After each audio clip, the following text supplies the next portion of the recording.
Every time you took the New York City subway, you were inside a structure the Office of Civil Defense had assessed as shelter space for 2 million people. Every time you walked into a Chicago Loop office tower, you were entering a building whose basement had been surveyed, stocked, and certified as a fallout shelter without anyone telling the people who worked there. Every time you shopped at a major department store in any American city between 1961 and 1975, there was a reasonable probability that the sub-basement level below you had been designated by the federal government as a survival space and stocked with supplies intended to keep thousands of people alive for 2 weeks. The cities your parents lived in were shelter systems. The signs were posted on the buildings, and the people inside those buildings looked at the signs for years without being told what they were actually standing in. The National Fallout Shelter Survey was launched in 1961 as the residential component of the same program that was simultaneously building backyard shelters in American suburbs. But the urban problem was fundamentally different from the suburban one. A suburban family could dig a hole in their backyard. A family in a Manhattan apartment on the 14th floor could not. For the millions of Americans living and working in dense urban cores, the only available shelter was the existing built environment. And the task the Office of Civil Defense set itself in 1961 was to identify every cubic foot of existing urban space that met the structural criteria for meaningful fallout protection, and to convert that space through supply stocking and official designation into a functional survival resource. The survey methodology was specific and systematic in a way that the scale of the program required. Civil defense assessors entered buildings throughout every major American city with clipboards, floor plan requests, and radiation measurement tools, calculating the protection factor that the surrounding mass of concrete, steel, brick, and earth would provide to occupants in the event of a nearby nuclear detonation and subsequent fallout accumulation. The protection factor calculation was standardized. A building had to provide enough shielding that a person inside would receive no more than 1/40th of the radiation dose experienced by an unprotected person on the street outside. A protection factor of 40 was the minimum threshold for official shelter designation. Buildings that met this standard received the sign, black background, yellow triangular symbol, the fallout shelter designation that told anyone who could read it that this structure had been assessed by the federal government and found structurally adequate.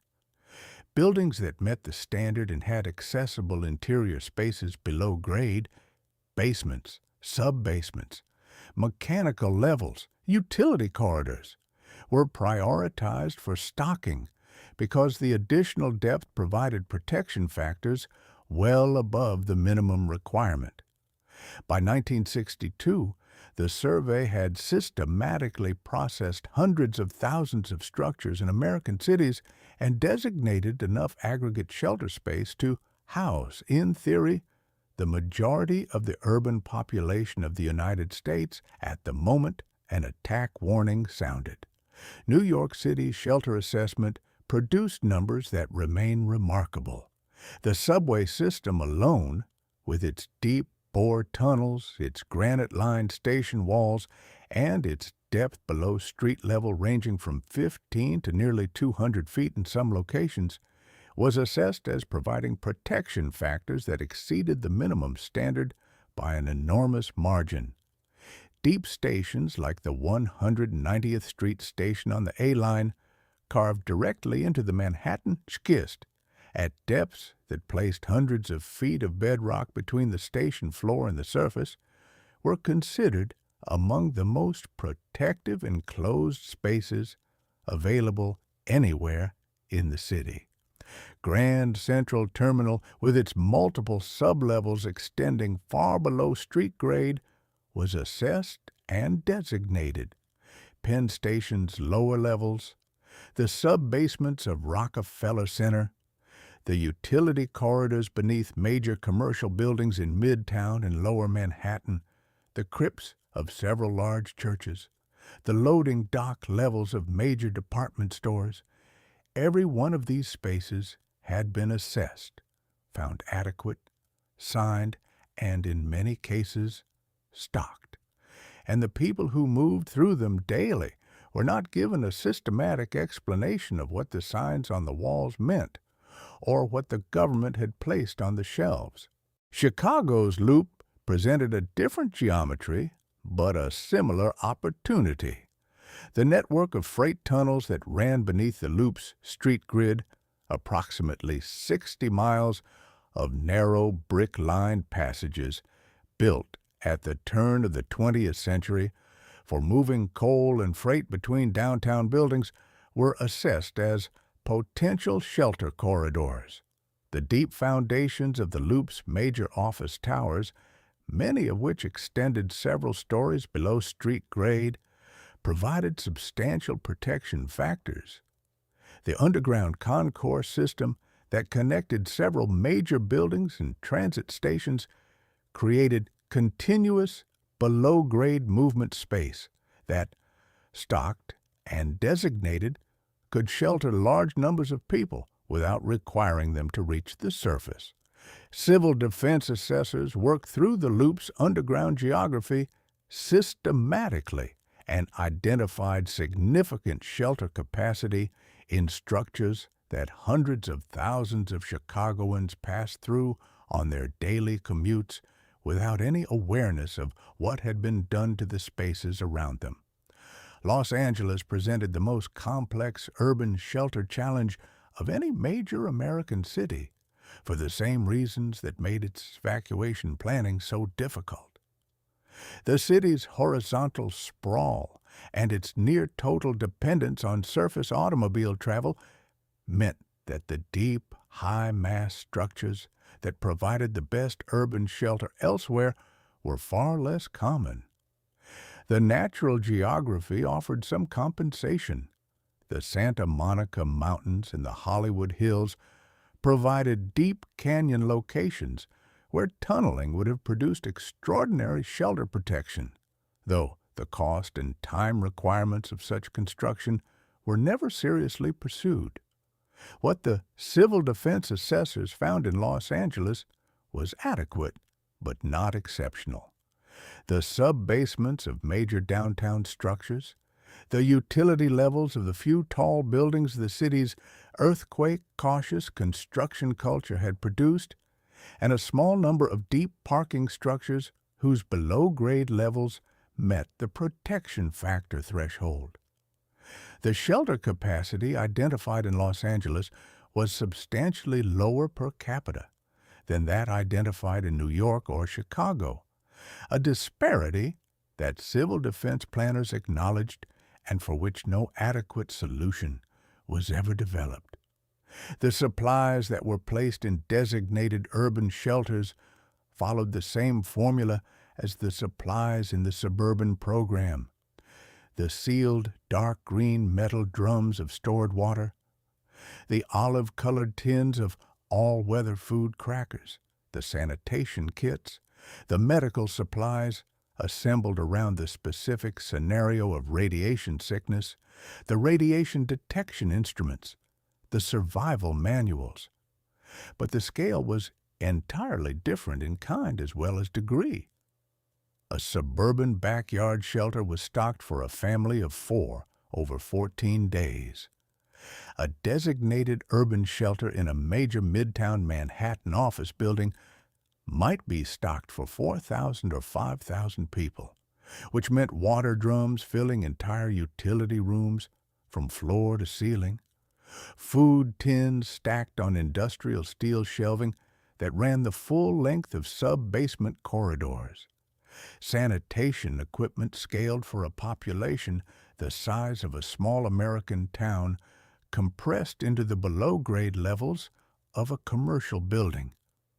Maintenance workers in these buildings encountered the supplies periodically during their regular rounds and did not always understand what they were or why they were there.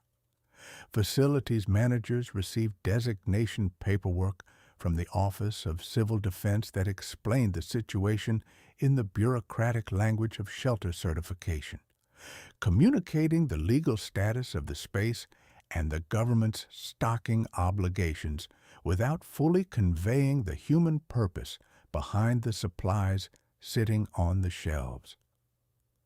The program's fundamental limitation in urban settings was one that the Office of Civil Defense's internal assessments acknowledged but could never solve. The protection that a well-designed fallout shelter provided was real, but it depended entirely on the occupants being inside the shelter when the warning came.